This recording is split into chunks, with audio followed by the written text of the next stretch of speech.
Hello and welcome to another stop on our Around the World in 80 Teas podcast series. My name is Sharon Hall and I'm the Chief Executive of the United Kingdom Tea and Infusions Association, and we are the trade association that represents the tea industry in the UK. I'm here with Will Battle, who is a UK-based tea wholesaler, and he's the author of the World Tea Encyclopedia. He has 25 years of tea experience and has worked in tea businesses around the world. Our other guest is Anil Cooke, who is Managing Director of Asia Sayaka Commodities PLC, which is a leading tea broker in Sri Lanka. He counts more than 40 years experience in the tea industry as a tea taster, auctioneer and marketeer, and he's frequently sought after internationally as a speaker on Ceylon Tea and industry-related matters. We also have with us Angela Pryce. Angela is a tea consultant based in the UK, but she also works globally. She has worked in the industry for 22 years, starting her career as a tea buyer and blender for Twinings. Since 2014, she's run her own business, working with clients such as Fortnum & Mason, management consultancy firm McKinsey, and the United Nations.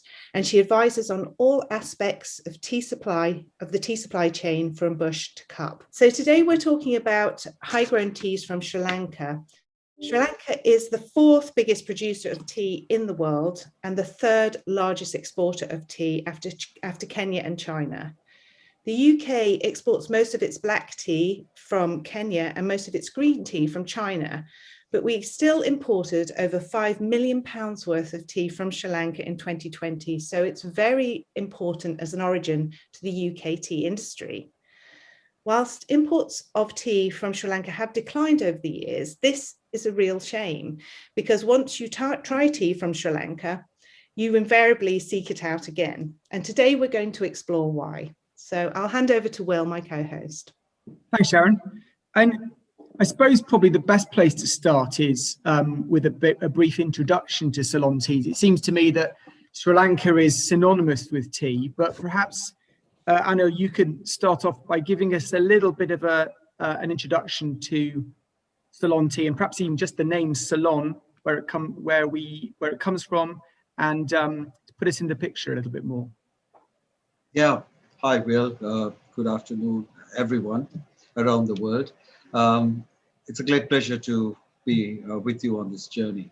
Let me start with the name Ceylon, which was what our country was called prior to it becoming a republic and being named Sri Lanka. So when tea was first planted in Ceylon more than 150 years ago, by the British, and these plants were brought in smuggled out, I would think, from India and later from Assam, India, from China, initially the seedling, and later from India. This tea was planted by the British and was a beverage of first choice, I would think, back home in England for you.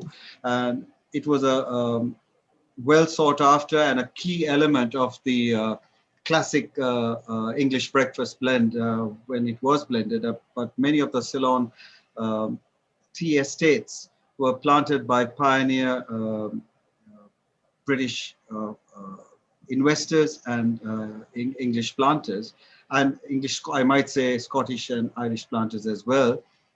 And we still have many of the old names, such as Edinburgh or Lover's Leap, Hatton, Strathspey, and so on. The estates are still named after the names given by the pioneers. And we see the identity of Ceylon tea as a brand that is global in its recognition. And we still market tea under the name Ceylon tea. So there we are, Will. Yeah, it seems to me that if you go up country, up to the higher grown parts of Sri Lanka, if you're Scottish, you could very easily feel quite at home there, looking at the names on the factory entrances. And as you mentioned, particularly yes, the names just suggestive of the enormous numbers of planters who must have come over, particularly from Scotland. in those early days. Indeed, one of the oldest existing companies in Sri Lanka is named George Stewart and Company, and we had the agency houses, Scottish Tea and Lands, and if you're driving through Talabakale as you come past the cricket grounds and you're heading up the mountains towards Norelia, you pass Glasgow, Great Western, Edinburgh. It's a little less than doing the whiskey trade, I suppose. Yeah, like being back at home. Yeah. But I guess it's not just Sri Lankan estates that have that indelible link with the UK, because perhaps Angela, you can talk about this. There's brands as well, like perhaps Lipton even, that have a really indelible link to Sri Lanka. Yeah, I think the Lipton story is really interesting, and it's so, even though we're kind of going right back to the 19th century, when the brand was first established in sort of 1870s, it's so relevant today with regard to direct sourcing, links to tea estates, and so Thomas Lipton was a grocer, and he opened his first kind of grocery store in Britain. But within the space of 10 years, he opened something like 200 grocery stores within the UK. And as a result of that, he decided to kind of start purchasing his own tea direct from the tea gardens in Sri Lanka. So the link to Sri Lanka with that brand particularly is really deep. And I think, if you look at his original slogan, his ad slogan was direct from the tea garden to the teapot, which, for 1890, that phrase is still really appropriate for today, and is a great way of marketing tea, to be able to source direct and sell fresh garden tea to the British public. So it was a great success, and I think that partnership worked really well for a number of years, and helped to kind of whet the British appetite for Sri Lankan tea. What Lipton sort of picked up on, I guess, is something that perhaps not unique to Sri Lanka, but it's definitely a virtue of Sri Lankan tea, is that it drinks very well on its own. You don't really have to blend it with anything, because you can really enjoy this fantastic cup of tea that is beautifully rounded and balanced. You don't have to mix it with anything else.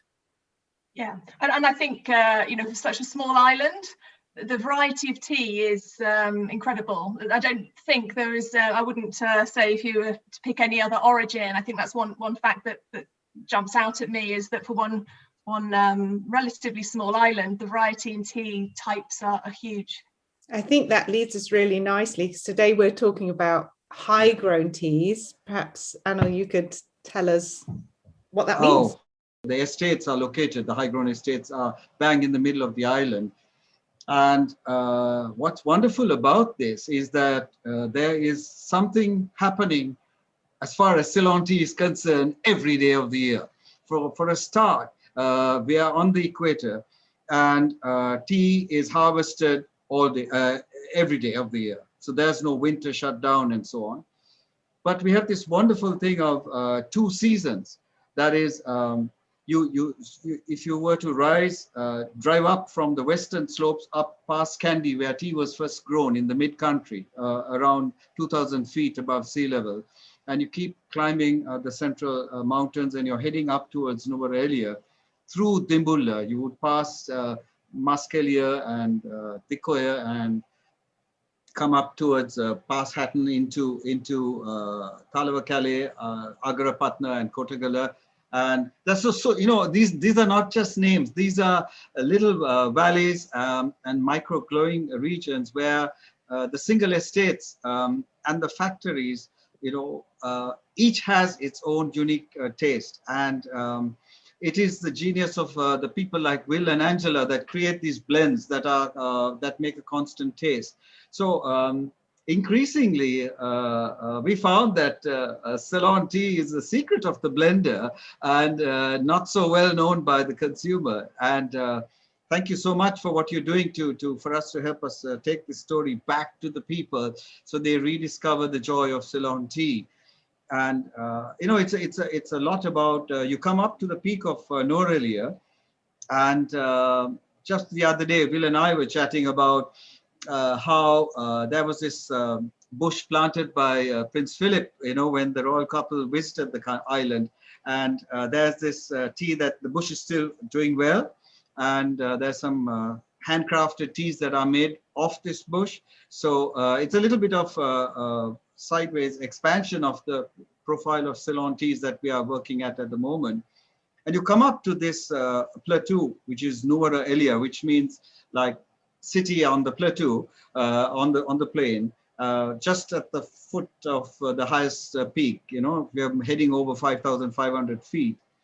And you drive towards Udapusalava and you pause at the Court Lodge Bridge and you look back. And if it's raining on the western slopes, it's bright and sunny on the right in Udapusalava. So that is what is the mystery and the miracle of Ceylon tea. And then we start going into Uva, and from Uva, you drop straight down towards the coastal plain, and you're going through the wildlife parks and so on. So, it's a miracle of nature. It's truly a gift that we have received. This complex mix of teas.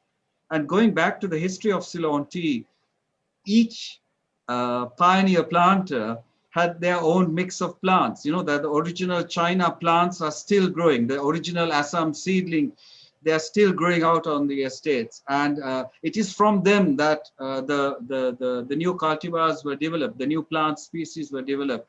And we always focused on the taste that was special. So when we talk of the bouquet and the multiple flavors of the high-grown teas, it's also unique because each estate has a mix of tea plants plus the unique microclimate that bring out a bouquet. And we don't use this term generally. It's real, and I'm speaking with some of the more professional tea people on this panel, and I'm sure they would have some comments to make about the multiplicity of choice and taste.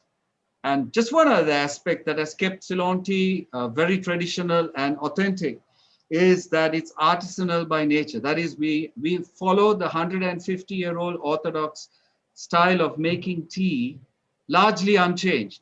And it is that combination of the way it's made and its unique location that bring about this mix of teas that I'm very excited to share with the British public.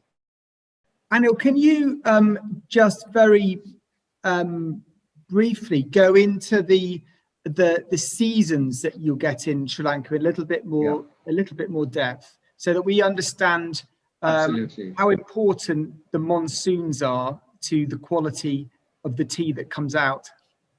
Okay, so here we have tea growing from the coastal plain and rising up over 5,500 feet in the Central Massif, right?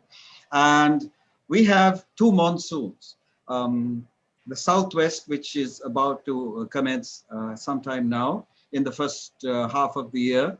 And so we have this situation where during December, it gets cold by our standards, and you have a bit of frost in Norelia and some of the higher elevations of Agrapatna and on the edges of the Horton Plains.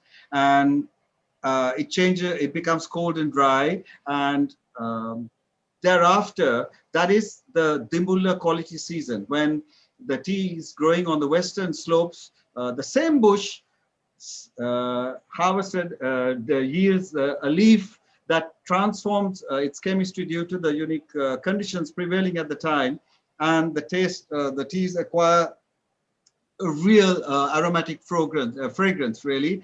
And here we have this change where by the end of April, just after the main cricket matches are over, we have this rains that come in from the southwest, which is the bottom end of the island.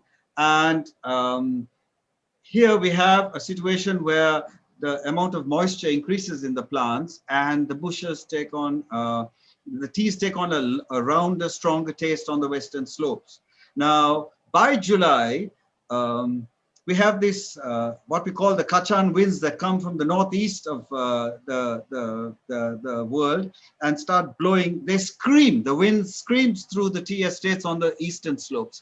We have the situation where the wind is so strong that it tears the leaf off the bushes. And quite often, if you're traveling up, and I suggest you do sometime, that you can see these windbreaker trees growing across tea estates just to protect the bushes.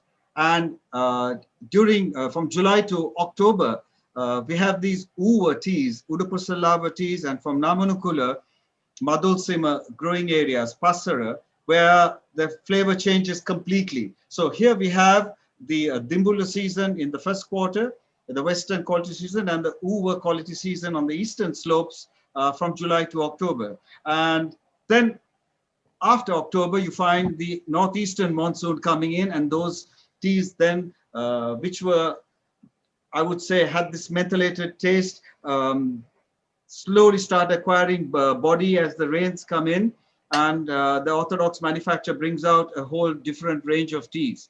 So when we talk of Ceylon tea, we are talking about elevation, microclimate, artisanal manufacture.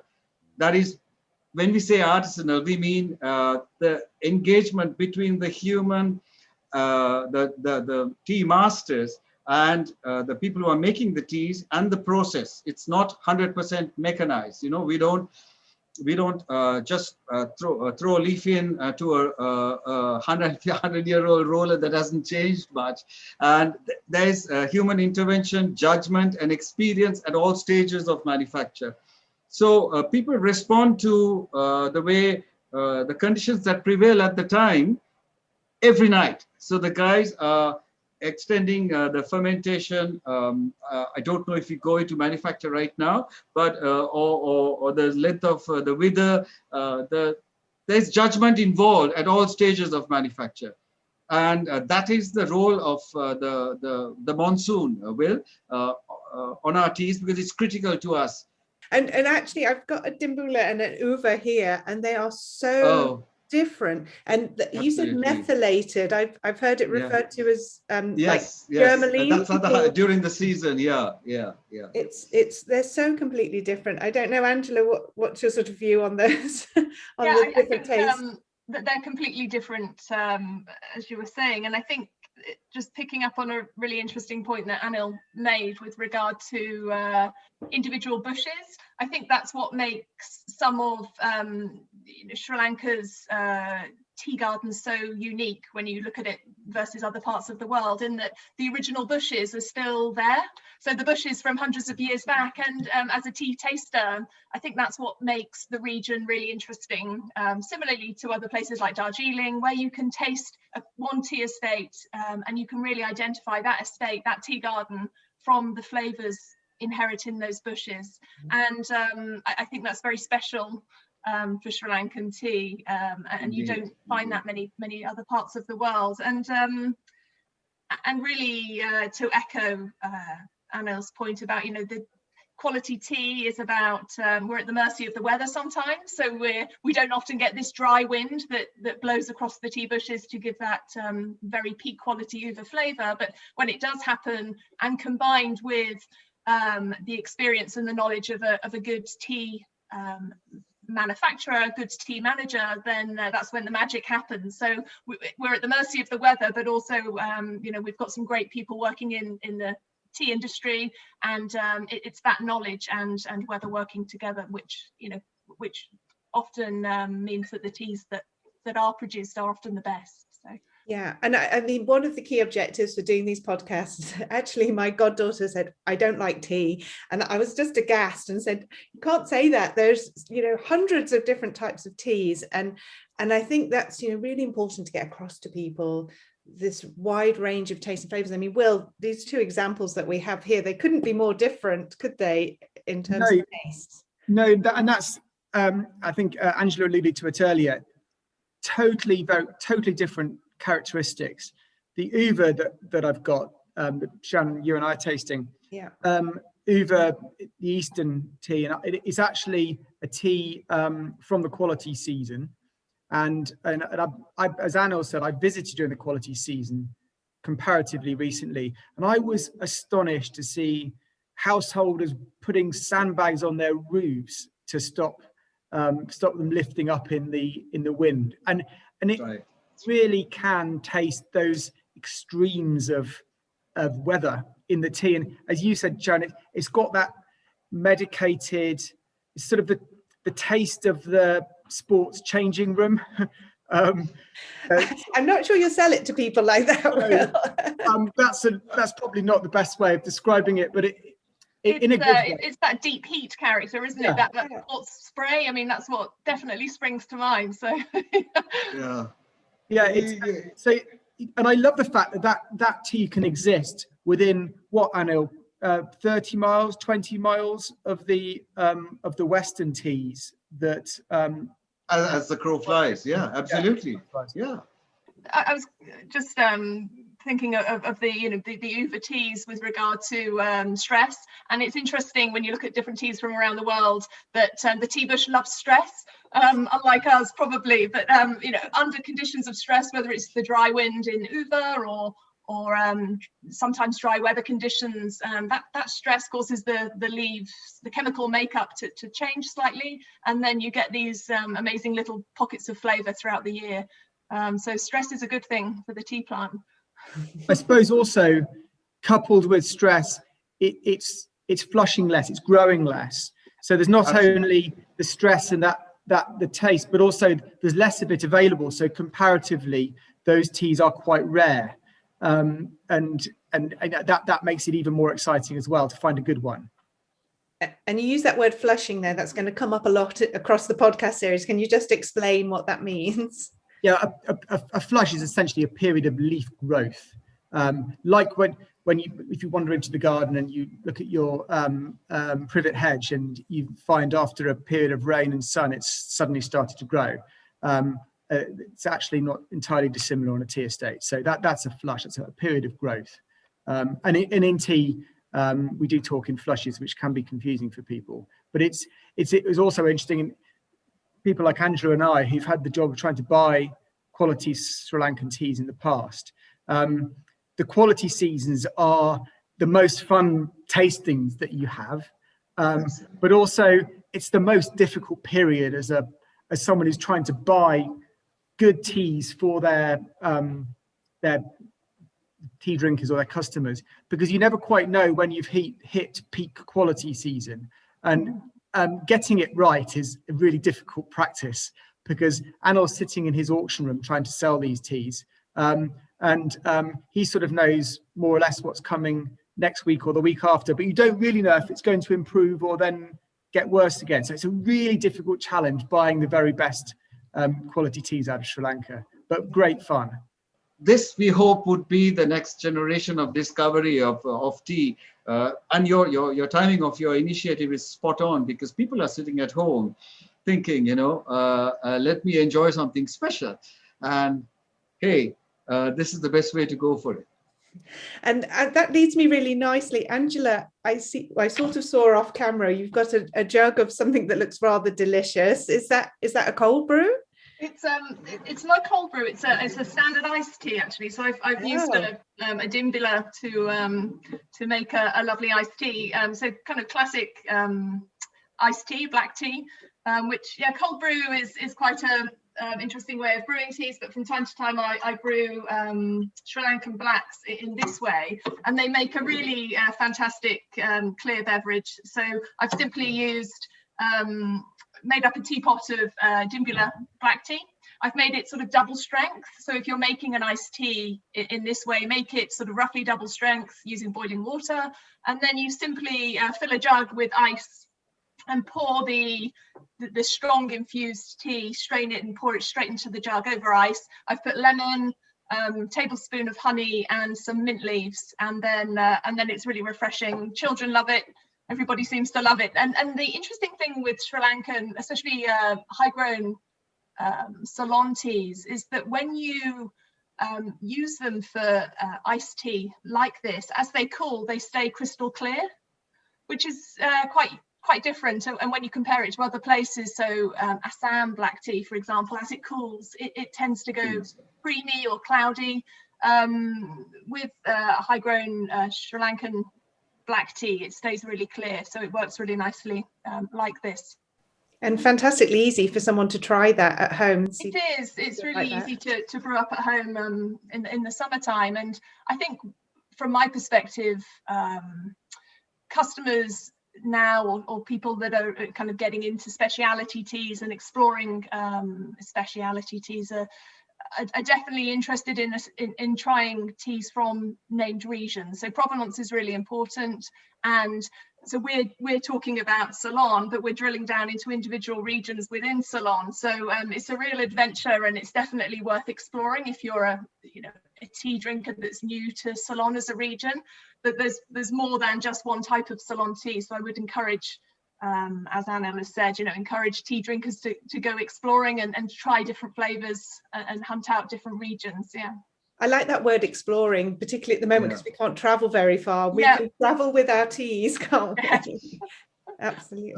If I might share with you the main growing regions, there's Sharon, if I might come in there. If we start in the coastal plains, we have tea growing from the coastal plain all the way up to the rainforest. By the way, we do have a rainforest as well in this island paradise, and it's a heritage site. So we start in Ruhuna, and we start climbing towards Ratnapura and Sabaragamuwa region. And then you go up towards Kandy, where tea was first grown by James Taylor. And thereafter, you can go up the western slopes, or you can take the route up the eastern slopes to the peak that we discussed. So we have, from there we go to Dimbler from Kandy, which is another region, Dimbler, and come up to Nuwara Eliya, which is just a few estates right at the peak.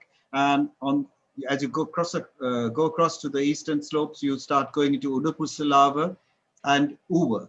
So in these areas, there are a whole range of smaller growing sub-districts, as we would call them. Say, I'll quickly run through some in Dimbler. We talked about Muskelia, Hatton, Dikoya. We come up to Talava Calais, and each of these names has a meaning. So, there's a story to tell and a story to sell. For example, Talava Calais is the forest in the valley. Bhagavan Talava, which is also known as the Golden Valley, just adjacent to Muskelia, and is the valley that Bhagavan, is the Lord Buddha, went across to climb the sacred mountain of, Christians call it Adam's Peak, and Pidrutala, I beg your pardon. So it's right there, and on the other side of that same peak is Ratnapura. It comes down. So there are two ways to go up that. It's a favorite climb for the more adventurous younger generation. But and then you have in Uva, you have Malvatta Valley, which is where the heart of the Uva flavor comes from, and then you have Haputale and Bandaravala, where Thomas Lipton's estates are, and Madhulsima and Passara Lunugala. These are areas that in each one, I'm going to complicate this story, but it is the fact, and I'm sure Bill and Angela will bear testament to this. They in turn have their signature flavors and characteristics and uniqueness. So it's quite the opportunity, and the best way to do that is to visit us. Will, did you want to come in on that? Yes, sorry, Sharon. I just wanted to. Well, first I wanted to thank Anil for giving me a good question, which is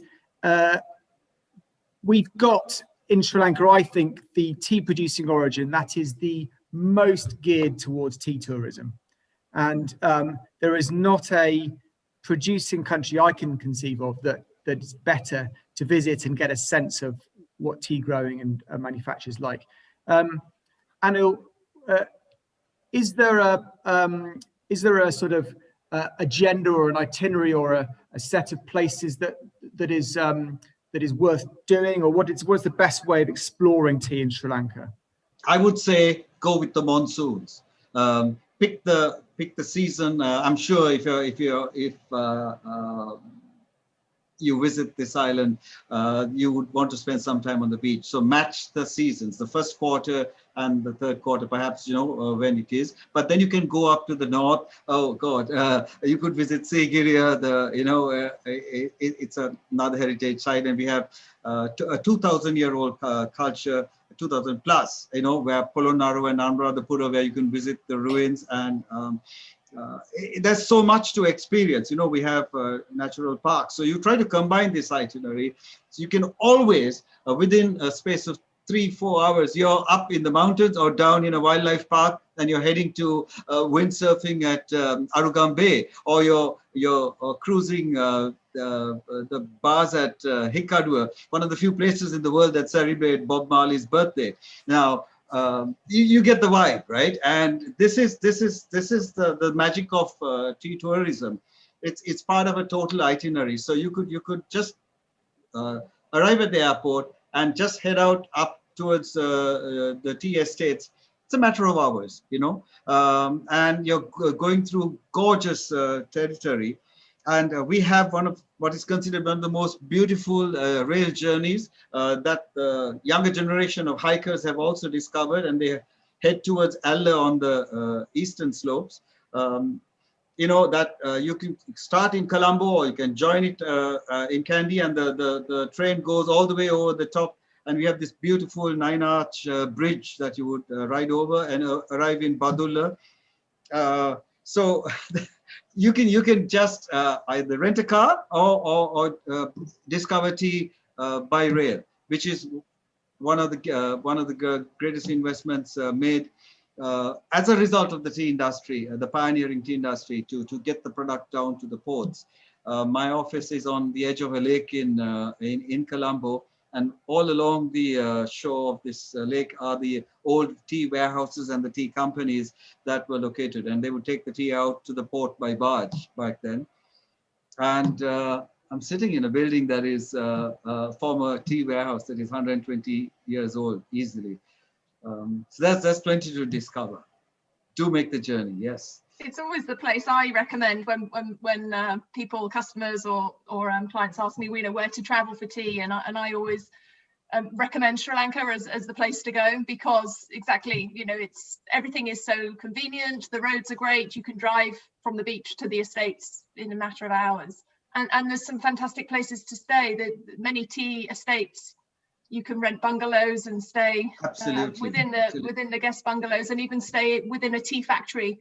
The new discovery, the new generation is discovering a little bit more about tea that Angela's mix would lend perfectly to as part of your preferred alcohol. It lends itself ideally to a cocktail. So we find that there's a whole generation of barmen around the world who are now competing to mix tea cocktails.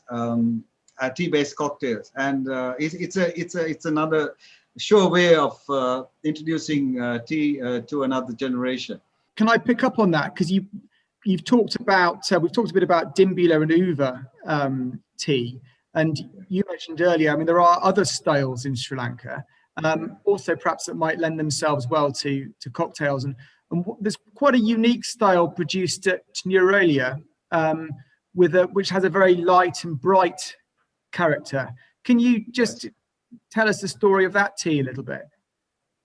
Well, the Nurelia is dominated by the three gardens, Pedro, which sells its tea as Park, and so I beg your pardon, Lover's Leap and Mahagastota, and Park Estate, which sells green and black tea, and Court Lodge, and then we have Kenmare, where one of the factories was converted to a gorgeous hotel, if you ever have a place to stay.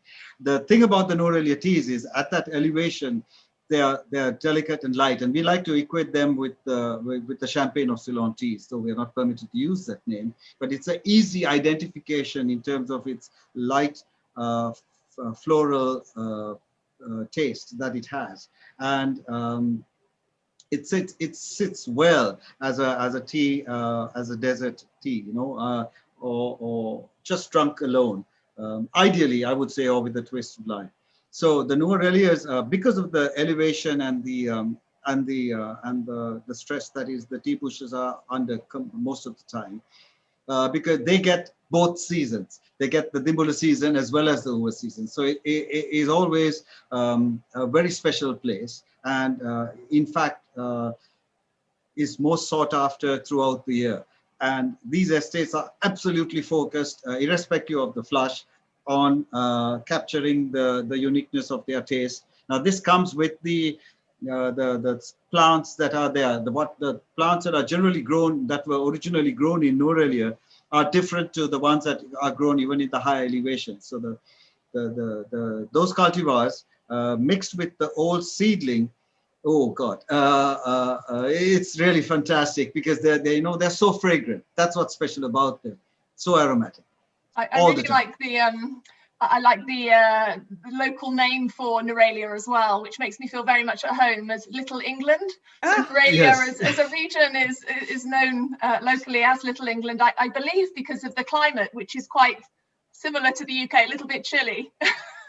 Indeed, I think they discovered this climate and created a place to holiday in, and we started growing carrots and turnips and stuff like that, so yes, during the time of when it was a colony, it was definitely a preferred holiday location. Yeah, and a question for you, Angela. One of the things that we're lucky to have as tasters is access to teas just after they've been manufactured. And it seems to me that the high quality seasonal Western teas grown in Sri Lanka have that just manufactured, fresh, beautiful aromatic quality, and they seem to hold on to it for longer, which means that if you buy one, you can sort of gain access to that just made taste. I don't know if you would agree, if you've got any comments. I think it's an interesting point, and I think definitely compared to some other origins that tend to age quicker, or they start to absorb moisture quicker, I would agree. And I think that freshness, I don't know what it is, whether it's the chemical makeup in the leaves themselves, or I suspect it may be linked to freshness and quality from bush to pack, really at an estate level, because as we know, the tea does not like moisture or sunlight. So as soon as the teas have been manufactured, it's kind of so vital to get them packed and shipped as quickly as possible. So I would suspect it may in part be due to quality. As we know, the quality standards throughout the whole supply chain within Sri Lanka are top quality. So yeah, I agree, and it's an interesting one compared to other parts of the world where they do absorb more moisture or age quicker. I like to think that Ceylon tea is the fastest from the date of manufacture to the ship in our value chain, because as we discussed how you could wind up in the coast. So for example, we have the shortest period from the day the catalog closes. That's when we announce the availability of tea. And these high-grown teas are retained on the estate under the same conditions they were made until they are ready for delivery to the buyer. So we have just a short period of 3 weeks, and the teas are out in Colombo, and they are shipped out faster than any other tea. I mean, in some markets, it takes 3 months just to get to an auction or to get to the trading floor. And our logistics in Colombo and the packers are so smart, and they are so fine-tuned to this value that it gets to you much quicker. So if you buy a pack of Ceylon that has a 2-year expiry date, you can bet that it has another 6 months easily, as Will would say, retaining its property. But the real secret about all of this is that there's an abundance of natural character and flavor in it. And even if you lose a little bit on the way, there's still so much left at the end of it that everyone could enjoy. I think that's a perfect place to stop, although I feel like we've only scratched the surface here. It's been absolutely fascinating to talk about high-grown teas from Sri Lanka with you all, and thank you to our guests Anil and Angela, and to my co-host Will. This has been a podcast around the world in 80 teas, the first few stops, and we'll hope you enjoy us for the next one in the series. Thank you very much.